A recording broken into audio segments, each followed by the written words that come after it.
Olá pessoal, bem-vindos a mais um episódio do Descomplicando a Estética. Como vocês sabem, temos um episódio por semana e no de hoje vamos conversar sobre sazonalidade, tipos de tratamento para cada época do ano e vamos ter o que eu chamo de uma aula de legislação com a Cris, né? Como você sabe, eu sou o Gabriel e aqui comigo está a doutora Cris. Tudo bem, Cris?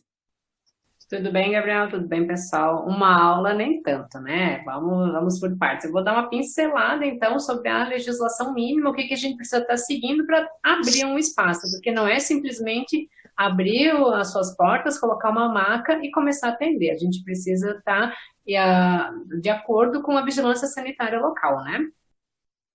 Com certeza. Então vamos começar? Sazonalidade.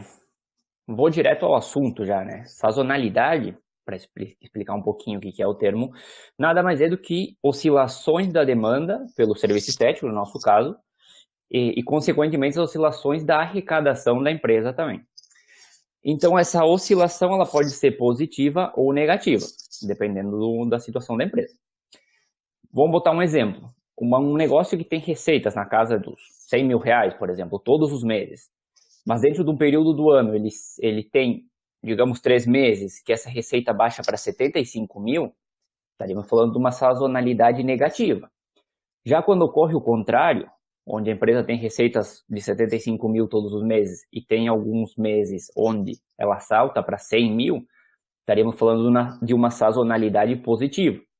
Para descobrir isso e para calcular isso não tem muito mistério, é até um cálculo bastante simples, mas requer que a empresa tenha alguns controles prévios dos seus números para poder extrair essa informação. Inclusive, essa parte de números já é assunto de outro podcast, né, que vamos estar comentando mais adiante. Mas explicando de uma forma simples, a empresa precisa ter, de forma ideal, uma amostragem de 1 ano das suas receitas mensais, porque com isso a gente consegue avaliar os meses que tiveram maior oscilação e também extrair uma média dessas receitas que depois serve para comparar os picos de receitas, tanto os mais altos como os mais baixos. Então as pessoas que estão escutando a gente podem estar pensando agora, tá, ok, mas para que eu vou fazer isso, né? Bom, eu vou botar 2 porquês aqui. O primeiro porquê é para se preparar, né?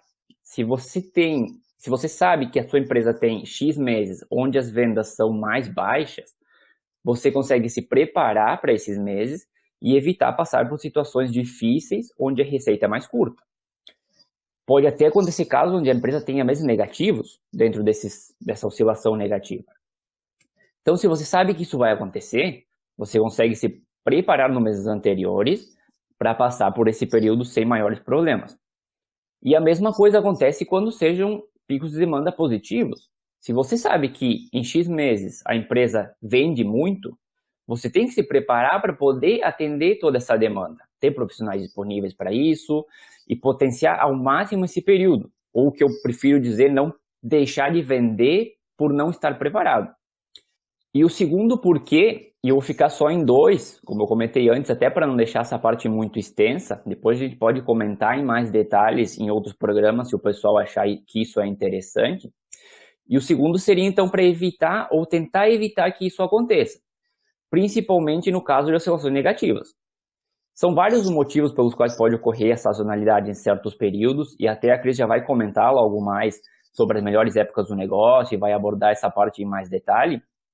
Mas sabendo que existe e avaliando que começou a vender menos naquele período, você pode tentar evitar essa baixa oferecendo serviços alternativos, por exemplo, fazendo ações de marketing específicas para esse período, estimular outros serviços que já estão no seu portfólio e são aptos para aquela época, ou até talvez fechar pacotes nos meses anteriores que consigam abranger esses outros meses de baixa. Vai depender de cada caso, de cada empresa, enfim, de cada profissional. E no caso de oscilações positivas, eu deixo aqui só uma pergunta curtinha. Por que não buscar entender e analisar bem o comportamento do cliente nessa etapa de maior fluxo e tentar replicar algumas coisas nos outros meses para nivelar essa receita para cima, por exemplo? Então eu deixo essa situação interessante para que o pessoal possa avaliar no negócio deles e depois entrar no nosso Insta e comentar para nós o que eles conseguiram encontrar nessa avaliação. Então, Cris, vou passar para ti. Continuando no assunto da sazonalidade, quais as melhores épocas para o negócio? Tu vê, né? Eu te ouvindo, assim, a gente acaba abrindo mais a mente. Eu acredito que os colegas de profissão também devem ter essa mesma sensação, porque a gente tem aquela visão técnica do negócio, né? Então, é muito importante a gente ter alguém com a visão administrativa para estar fazendo uma mentoria, uma consultoria, enfim, para que a gente consiga observar os números, né? Coisa que a gente muitas vezes não consegue. Mas vamos para a sazonalidade, então. Nós sabemos que o serviço de estética, eles apresentam uma certa sazonalidade, e eu não falo só nos tratamentos faciais e corporais, porque tu pode conversar com manicures, com cabeleireiros, e eles relatam também uma queda nos seus atendimentos durante o inverno, principalmente o pessoal de pedicure. Até essa semana, com vários, eu estava conversando assim, olha o estado dos meus pés. Então, realmente, as pessoas acabam só cortando e lixando em casa, e não vão para o salão fazer esse tipo de serviço. Agora, é um período bem de baixa mesmo. No serviço de estética, o que, que a gente pode observar a seguinte situação, tá? Entre os meses de setembro a dezembro é o período das vacas gordas, que eu brinco, né? Que tem uma grande procura pelos tratamentos corporais, principalmente nós aqui na região sul do país. Eu acredito que pega Nordeste, Rio de Janeiro, enfim, deve ser diferente, tá? Mas aqui no sul a gente tem um inverno mais rigoroso, então nos primeiros sinais de calor, as pessoas, principalmente as mulheres, né? Acabam correndo para as clínicas a fim de recuperar os prejuízos da alimentação exagerada e da falta de atividade física durante o inverno, porque aqui para nós é uma região muito rica de gastronomia. Então é pão, é cuca, é bolo, é massa, é sopa de capelete, é vinho, e assim a gente vai indo. Acho que tu lembra um pouco, né, Gabriel? Sim, lembro bastante. Então, falando nisso, até as academias, que as pessoas acabam não indo nessa época, porque elas sofrem com a sazonalidade, né? Se a gente observar, então, nesse período, mesmo naqueles horários fora do expediente, que é após as 17h30, então, quando o pessoal já saiu do trabalho, são poucas as pessoas persistentes aos bons hábitos e que seguem uma rotina de atividade física, que estão indo na academia. Então, esse pessoal agora adora porque consegue fazer o seu treino de forma bem tranquila, não tem que estar brigando e disputando por aparelho, como é na época do pré-verão. E o que, que a gente pode observar, então, de ponto positivo, é que agora a gente tem uma maior busca pelos tratamentos faciais, principalmente para as manchas, que são resultado do excesso de exposição ao sol, né? Porque o que que eu observo aqui no sul, tá? As mulheres, elas passam a maior parte do ano branquinhas, mas em poucos meses de sol, que a gente tem um sol mais para bronzear mesmo, digamos, de novembro a fevereiro. Então, em 4 anos, elas querem ficar com uma cor que não é a delas. Então, essas pessoas, elas mal sabem o mal que elas estão fazendo para a pele ao longo prazo, já que os efeitos da radiação solar é cumulativo na nossa pele. Claro, claro, é importante ter essa consciência. E até nessa linha de pensamento, e juntando com a sazonalidade que eu comentei lá em cima, agora tu deu uma abordada também no que é a parte mais específica de tratamentos. Então, existiriam tratamentos para frio e para calor, ou tem alguns que se dão melhor em certas épocas do ano? Sim, até assim, alguns procedimentos pode fazer o ano todo, mas tem outros que acabam sofrendo dessa sazonalidade também, né? A gente deu uma pincelada ali acima, mas o que que a gente observa então? Assim como a gente tem a questão da prevenção, né, dos bons hábitos, que deve ser algo da rotina diária e anual, isso eu falo tanto na manutenção do clareamento, na manutenção do peso, do ganho de medidas, existem os tratamentos que a gente pode estar fazendo também durante todo o ano. Primavera e verão. Tá? Então, a gente tem uma maior procura de tratamentos para celulite, para as estrias, para gordura localizada. A limpeza de pele já é um tratamento que pode ser feito o ano todo. Então, ele não sofre tanto com a sazonalidade. Até a gente pode ter um aumento ali no pós-verão, em função das pessoas ficarem com a pele mais oleosa, mas tu tem saída da limpeza de pele o ano todo.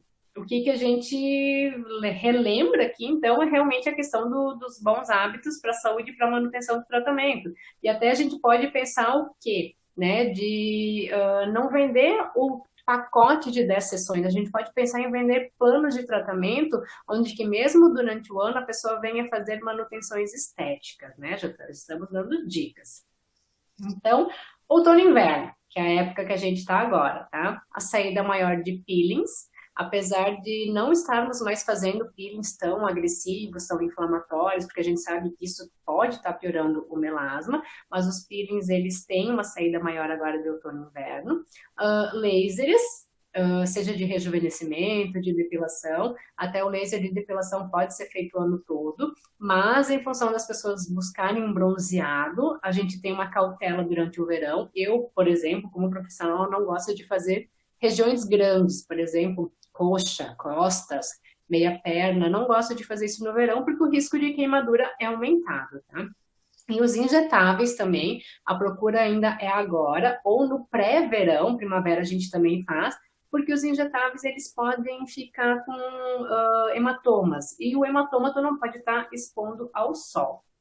Uh, minha opinião, então, é essa, né, a respeito desses tipos de tratamento. Eu acredito que outros profissionais têm outro tipo de conduta, e eu até gostaria que o pessoal deixasse um comentário, seja lá no nosso Instagram, então, como é que eles gostam de estar trabalhando esse tipo de tratamento. O que a gente tem também que sai todo ano é o Botox, o preenchimento, ou agora que está em alta harmonização facial. Pode ficar alguns hematomas, mas ali com uma maquiagenzinha básica, e eles podem ser feitos o ano todo também. O importante, acho que, como a gente comentou, é o pessoal e a empresa, o profissional, ele ter isso bem mapeado e se preparar para todas as épocas do ano, né?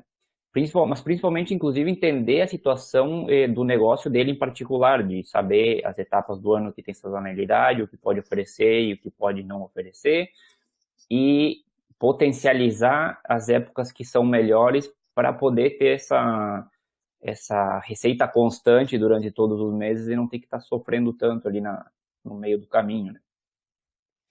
Vamos para a aula de legislação, então, agora. Até acho que é um assunto, pelo menos para mim, que não sou tão próximo, né, da área que não tem uma clínica, um centro, enfim, eu acho ele um pouco denso. Mas muito importante, principalmente para quem está começando ou pensando em começar nesse ramo, que, bom, é toda a parte de legislação para quem está na parte de estética. Vamos lá, então. Eu até tenho aqui as minhas anotações, porque leis a gente não decora, né? A gente vai lá, pesquisa e estuda elas, né? Então, no aspecto legal para o exercício da profissão na área da estética, a gente não tem uma regulamentação nacional para os profissionais de beleza estética. A gente só tem em alguns municípios, algumas tímidas normativas, né? O que é comprovado, então? Que há pouca exigência quanto à formação e à qualificação em instituições de ensino legalmente reconhecidas, né? Infelizmente, em muitos lugares eles não pedem a certificação do profissional que vai estar como responsável técnico do espaço. Em 2013, até teve um estudo onde foram encontradas 22 legislações sanitárias para o segmento de beleza estética, e dentro dessas 22, 5 eram aqui do nosso estado do Rio Grande do Sul. Então, além dessa legislação que a gente tem ali, estadual e alguma coisa nacional, o que o pessoal procura mais, se embasa em cima, é a Portaria Estadual número 500 de agosto de 2010, ela é aqui do Estado, que ela regulamenta o processamento de artigos por método de estabelecimento sujeito à vigilância sanitária do Rio Grande do Sul, vetando o uso de estufas como método de esterilização, que não foi citado em alguns outros estudos, porque ela não é específica para alguns tipos de beleza. Porque o que acontece, era muito comum a gente ir em salão e a manicure ela tinha a estufa. A estufa não é um meio de esterilização, tá? Ela não mata as bactérias esporuladas, tanto que foi determinado o uso de autoclave. Os estabelecimentos precisam ter autoclave, então, por exemplo, tu não tem no teu espaço, tu usa uma cureta para fazer limpeza de pele, tu pode fazer uma parceria com um dentista, com uma manicure, com algum outro profissional, onde que ela pode estar esterilizando para ti. Pois se tu tiver uma visita da vigilância sanitária, pode receber uma multa por não ter esse material esterilizado, né? Ele entra em contato, pode entrar em contato com sangue, com secreções, então ele precisa passar por esse tipo de limpeza, né? Entre algumas legislações sanitárias, seja de estado ou dos municípios, a gente tem um ponto em comum, que é a normatização do funcionamento desses estabelecimentos, sem, no entanto, deixar detalhadas recomendações específicas voltadas para a adoção de medidas de biossegurança. A biossegurança ela ficou meio embaçada para o serviço de estética, por causa que a área de estética teve um boom em várias profissões, então o pessoal foi trabalhando sem ter muita regulamentação nessa questão de biossegurança e vigilância sanitária, né? Mas agora já está saindo mais material de estudo, inclusive nós temos até livros de perguntas e respostas específicas para a nossa área. E do outro lado, então, a gente pode verificar também que está tudo bem meio desatualizado em questão à vigilância sanitária no que envolve a biossegurança. Em muitos locais, até conversando com algumas colegas, elas observam que, comentário até que já foi feito em fiscalizações de vigilância sanitária, a fiscal sabia menos do que eu. Por um lado, tu pensa que bom, né? Porque assim mostra que o profissional ele está preocupado com a saúde e a segurança do seu paciente, quando ele está sabendo até mais do que o próprio fiscal da vigilância da sua região. O que a gente pode observar também são alguns probleminhas em algumas legislações, né, como a indicação do uso de água em ebulição, que é a água fervente, na desinfecção dos artigos. E o que a gente sabe é que a água fervente ela tem algumas restrições quanto a gente, porque ele não garante a redução da população microbiana. Ele não é capaz de destruir os esporos bacterianos e alguns vírus. E é uma técnica, a gente tem a efetividade dela tanto questionável, a operacionalização dela é bem independente, depende de ações humanas, e ela é influenciada também pelo tempo e a temperatura de exposição desses artigos. Então, a gente tem bastante divergência no que diz a biossegurança para os estabelecimentos de estética, né?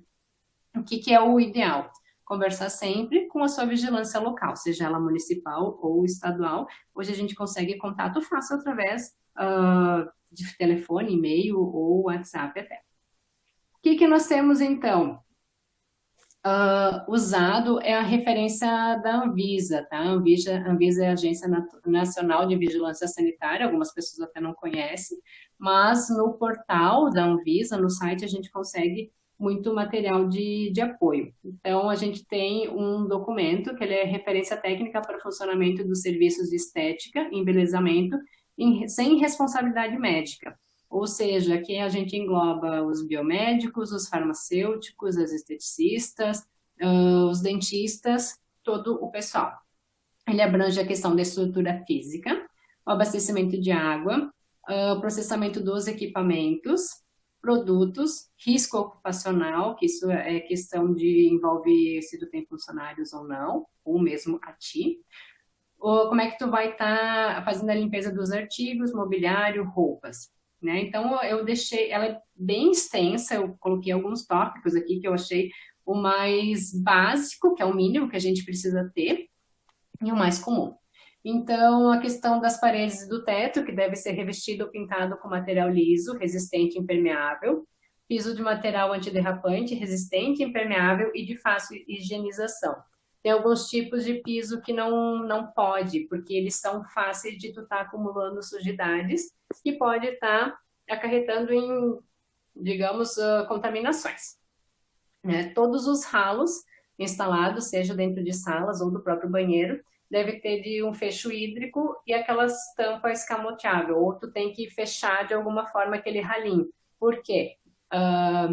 Baratas podem estar voltando pelos ralos e tu tem que fazer a parte de desinfecção do teu. A desinfecção é controle de pragas. Agora eu lembrei porque a gente tem um monte de coisa para fazer. Claro. Quanto à iluminação e à ventilação, ela deve ser natural ou artificial, onde que ela proporciona condições adequadas e seguras e mantém o conforto do profissional e do paciente também. Tá? Para a realização de procedimentos de estética e embelezamento, os estabelecimentos devem possuir uma área mínima de 10 metros quadrados, com largura mínima de 2,5, no máximo 2 cadeiras. Isso é na questão de salões, porque eu acredito que tenha pessoas de salão que nos atendam, ou quem tem aqueles spa urbano, que acaba englobando serviços de manicure, de salão. e estética também, né?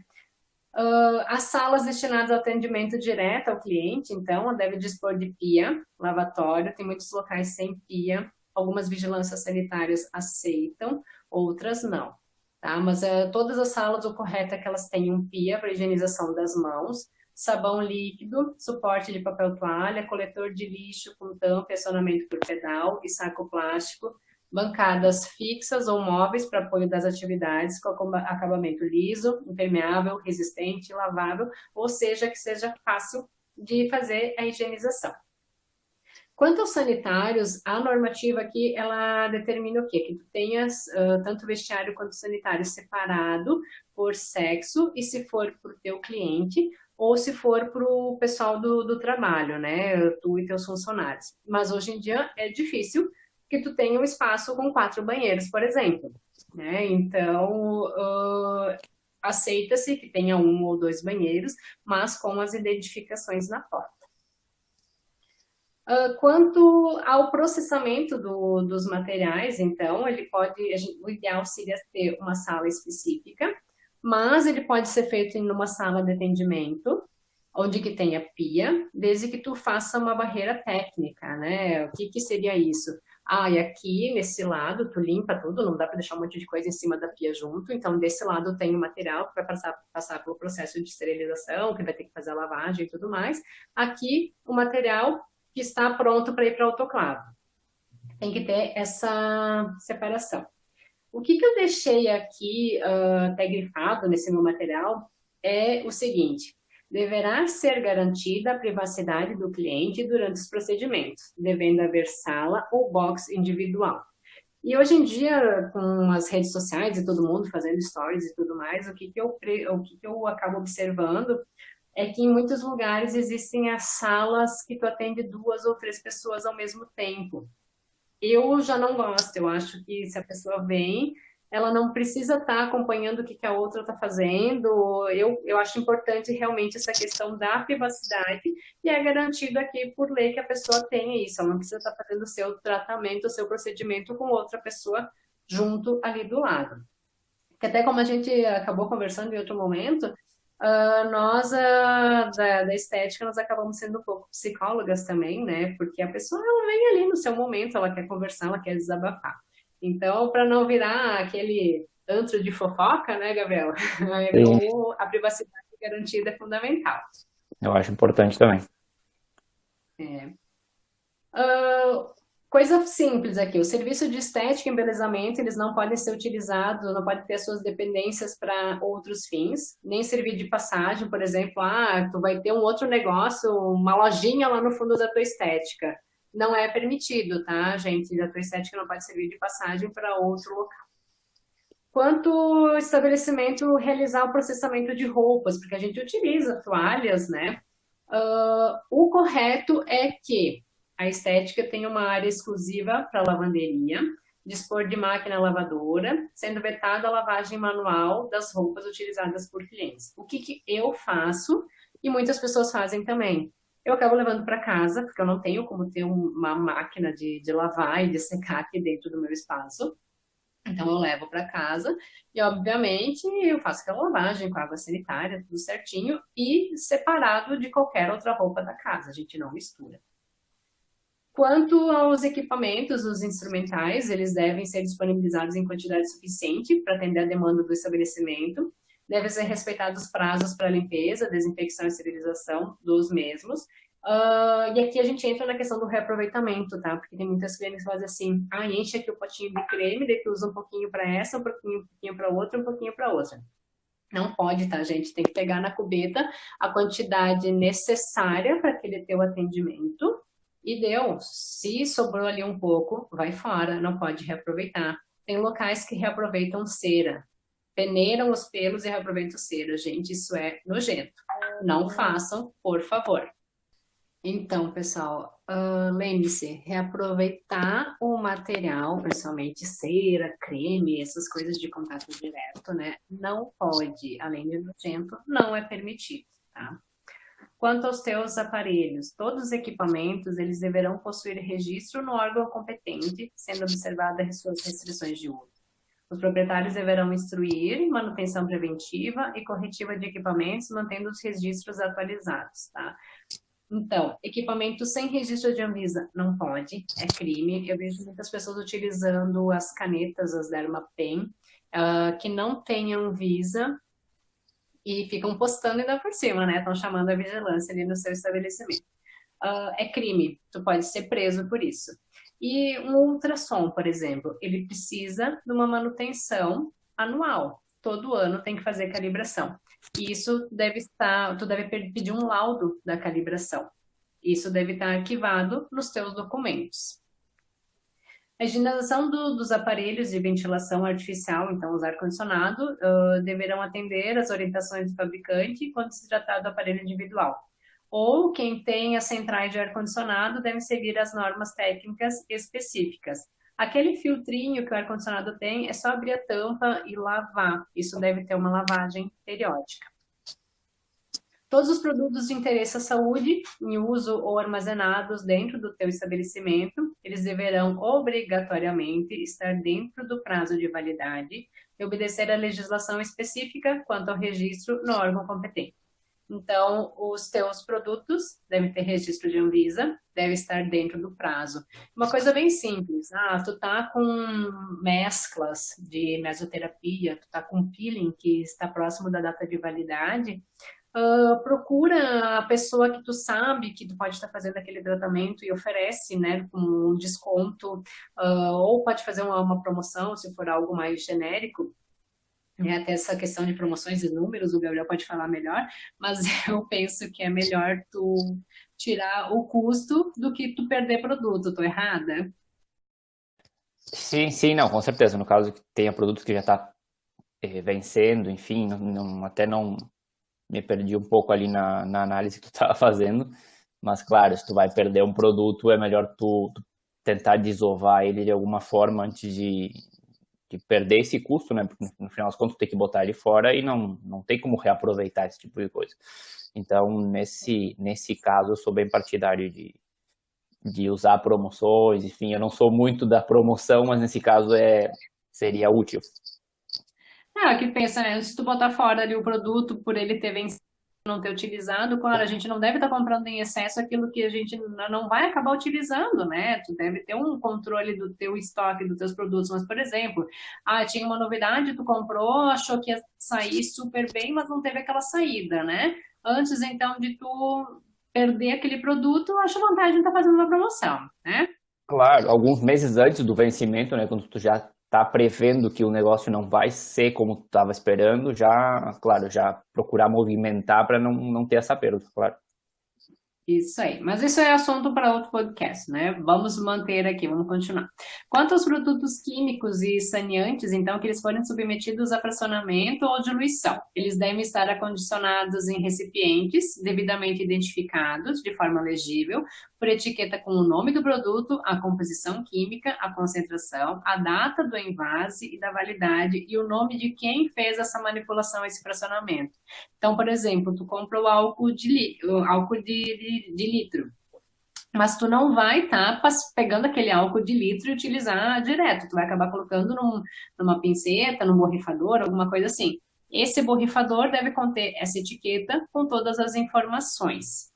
Isso é normativa da vigilância sanitária e também pode ser motivo de multa. Então, é necessário estar fazendo.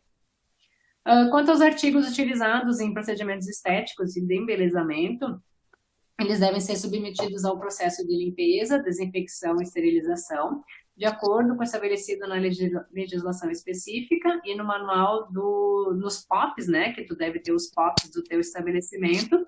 Então, quando em contato com o sangue ou secreções, eles devem ser esterilizáveis ou descartáveis, esses produtos, e os demais eles podem ser lavados, por exemplo, uma cubeta, uma espátula, tu vai lavar ele em água corrente com sabão e depois tu vai acabar passando um álcool, né? Agulha, tu vai jogar fora, utilizou, jogou fora. Roller, tem muita gente que reutiliza roller, existem N motivos para não reutilizar, isso a gente vai falar num próximo podcast sobre microagulhamento, tá? Mas utilizou, vai fora no descartável. cureta, é uma coisa que deve ser esterilizada. Então, cada tipo de material, a gente deve estar seguindo deve ter um tipo de conduta para limpeza, desinfecção ou esterilização. Então, eu fiz um apanhado básico do que eu acho principal nessa questão de legislação, né? Em resumo, minha opinião profissional, eu acho que antes de abrir um espaço, o profissional ele deve procurar a prefeitura e a vigilância sanitária local para se informar sobre as normas, as normativas da sua cidade, da sua região, e tu precisa ter esses alvarás fixados na parede. Como eu comentei no início, não é só abrir as portas, colocar uma maca e sair atendendo, né? Certeza, eu achei excelente. Eu achei, até comentei antes, eu não sou diretamente da área, né? Embora eu trabalhe com o pessoal, mas eu não tenho uma clínica ou um centro, enfim, eu entendi direitinho todo o aspecto que tu explicou, e inclusive alguns detalhes ali que eu achei bem interessante que às vezes a pessoa não, até nem é por não se preocupar, por não conhecer, acaba não se preocupando em cuidar disso. Fiquei pensando na hora agora, enquanto eu conversava, da parte do ar-condicionado, de trocar o filtro, coisas assim. São detalhes pequenos que às vezes a gente não deixa passar no dia a dia, né? E claro, e é sempre importante estar por dentro dessas normas e leis que regem o setor, no caso, para trabalhar tranquilo e evitar qualquer tipo de surpresa desagradável. E pensando até nesse caso desse podcast, a gente pode estar disponibilizando esse arquivo que tu tem, caso as pessoas tenham interesse ou não tenham encontrado. Eu não sei se eu tenho como anexar ele dentro do podcast, mas se alguém tiver interesse, pode mandar uma mensagem para nós no Instagram e a gente pode encaminhar para você sem nenhum problema. Claro, com certeza. O pessoal manda um direct ali pra gente e eu encaminho ali o documento, sem problema nenhum. Perfeito. Por hoje a gente vai ficando por aqui. Sigam a gente no Instagram, Descomplicando a Estética. Mande as perguntas por lá. Lembrando que a música de introdução do nosso programa é Feeling Good, da purpleplanet.com. E na próxima semana a gente vai estar de volta com mais assuntos interessantes para você. Um abraço e até a próxima. Até a próxima.